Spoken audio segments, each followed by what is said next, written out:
এই পদ্ধতিতে যদি আপনি কাঁঠালের বীজ সংরক্ষণ করে রাখেন, আগামী 1 বছর পর্যন্ত ডাল সিজনেও কাঁঠালের বীজের তরকারি খেতে পারবেন।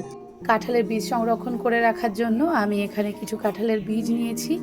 এই কাঁঠালের বীজগুলোকে আমি মোটামুটি 3-4 দিন রোদ্দুরে দিয়ে ভালো করে শুকিয়ে নিয়েছি। এটা অবশ্যই খেয়াল রাখতে হবে যাতে এর মধ্যে একটু জলীয় অংশ বা ময়েশ্চার না থাকে। আমি এগুলোকে ভালো করে রোদ্দুরে দিয়ে শুকিয়ে নিয়েছি। এবার যেটা করে নিতে হবে, আমি এখানে একটা মাটির হাঁড়ি নিয়ে নিলাম। এই হাঁড়ির মধ্যে কিভাবে আমি লেয়ার করে করে কাঁঠালের আঠিগুলো সংরক্ষণ করি সেটা এবার দেখতে থাকুন। এর জন্য আমাদের প্রথমে লাগবে ঘুঁটো বা মশালের ছাই। এখানে আমি নিয়েছি মশালের ছাই। এটা দেখলে নিশ্চয় আপনারা বুঝতে পারছেন, এটা হলো মশালের ছাই, মানে মশাল পুড়িয়ে যে ছাইটা হয়েছে সেই ছাই আমি নিয়েছি। আপনারা চাইলে ঘুঁটে পোড়ানো ছাইও নিতে পারেন। আমি এখানে মশাল পোড়ানো ছাই নিয়েছি। এবার এগুলোকে ভালো করে গুঁড়ো করে নিতে হবে। অনেকে আবার বালির মধ্যে দিয়েও কাঁঠালের বীজ সংরক্ষণ করে, সেক্ষেত্রে অনেক দিন পর্যন্ত ভালো থাকে না। কাঁঠালের দানাগুলো মানে বীজগুলো রং নষ্ট হয়ে যায়, শুকিয়ে যায়, তাড়াতাড়ি পচে যায়। এজন্য এই বালির মধ্যে না দিয়ে এরকম ছাই, ঘুঁটো বা মশাল পোড়ানো ছাইয়ের মধ্যে দিয়ে সংরক্ষণ করলে বেশ 3-4 মাস ভালো থাকে। কাঁঠালের বীজগুলো অনায়াসে 3-4 মাসে রেখে খাওয়া যায়। আচ্ছা, ছাইগুলোকে আমি ভালো করে গুঁড়িয়ে নিলাম। এবার কিছুটা পরিমাণ ছাই আমি হাঁড়ির মধ্যে দিয়ে দিচ্ছি।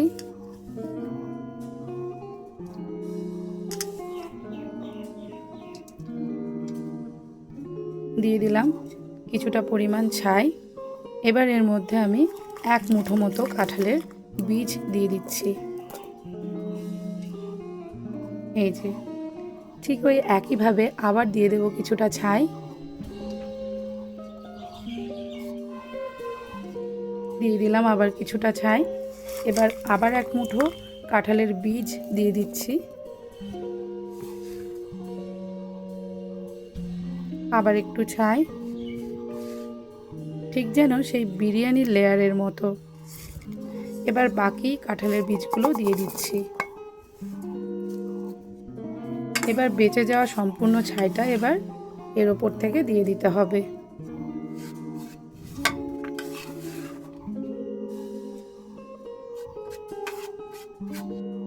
ব্যাস, এইভাবে সুন্দর করে ছাইটা দিতে হবে। কাঁঠালের বীজগুলো এমন করে রাখতে হবে যাতে ছাইয়ের মধ্যে ডুবে থাকে। তো আমি সেরকম করে দিয়েছি। এবার যেটা করতে হবে, এরকম একটা কটন শিটের ব্যাগ আমি কেটে ছোট করে নিয়েছি। এই কটন শিটের ব্যাগ যদি আপনাদের কাছে না থাকে, সেক্ষেত্রে একটা প্লাস্টিকের ব্যাগ দিয়ে এরকম ঢাকা দিতে পারেন, কিন্তু প্লাস্টিকের ব্যাগ ছিদ্র করে করে দিতে হবে যাতে এর মধ্যে এয়ার পাস করতে পারে। তো আমি এখানে একটা কটনের শিট এই ব্যাগ নিয়েছি একটা রাবার ব্যান্ড। এটা দিয়ে এবার ভালো করে হাঁড়ির মুখটা টাইট করে বেঁধে দিচ্ছি।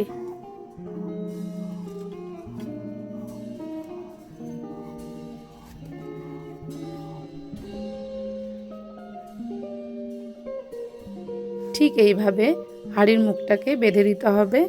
আপনারা চাইলে এর ওপর থেকে 2টো ছিদ্র করে দিতে পারেন। এই চাকু দিয়ে সামান্য করে একটু ছিদ্র করে দিলাম, 1টা, 2টো, 3টে ছিদ্র করে দিলাম। এই ছিদ্রগুলো করার কারণ হলো এর ভেতরে আঠিগুলো যেহেতু কাঁচা, যার জন্য এর মধ্যে যাতে ময়েশ্চার জমা না হয়, এজন্য আমি এখানে 3টে ছিদ্র করে দিয়েছি। তাহলে আঠিগুলো অনেক দিন পর্যন্ত ভালো থাকবে।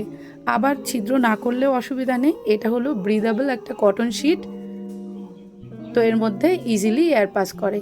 তবুও যাতে আরও কিছুদিন বেশি ভালো থাকে, এজন্য আমি এখানে ছিদ্র করে দিয়েছি।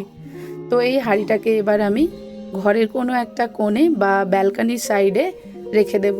এটা মোটামুটি 3 থেকে 4 মাস অনায়াসে ভালো থাকবে। মোটামুটি 2 সপ্তাহ মতো পর আমি আবার নিয়ে চলে এসেছি আপনাদের দেখানোর জন্য যে 2 সপ্তাহ পর কাঁঠালের দানাগুলো কেমন আছে। এবার আমি এটাকে খুলে নিই। এই যে দেখুন, এই যে ভেতরের মধ্যে দিয়ে দিয়েছিলাম, এই দেখুন, এই দেখুন কাঁঠালের দানাগুলো একটুও শুকিয়ে যায়নি, একটুও শুকিয়ে যায়নি। দেখুন কালারও কিন্তু খারাপ হয়ে যায়নি। এই দেখুন একটুও শুকিয়ে যায়নি, এই যে, আর একটুও কিন্তু ডিসকালার হয়নি, দেখুন ঠিক সেই অ্যাজ ইট ইজ কালারই রয়েছে। সবকটাই বার করে দেখাবো আমি আপনাদের। এরকম অনেক দিন পর্যন্ত সত্যি বন্ধুরা ভালো থাকে, কারণ আমি নিজে এইভাবে সংরক্ষণ করে রাখি অনেক দিন পর্যন্ত।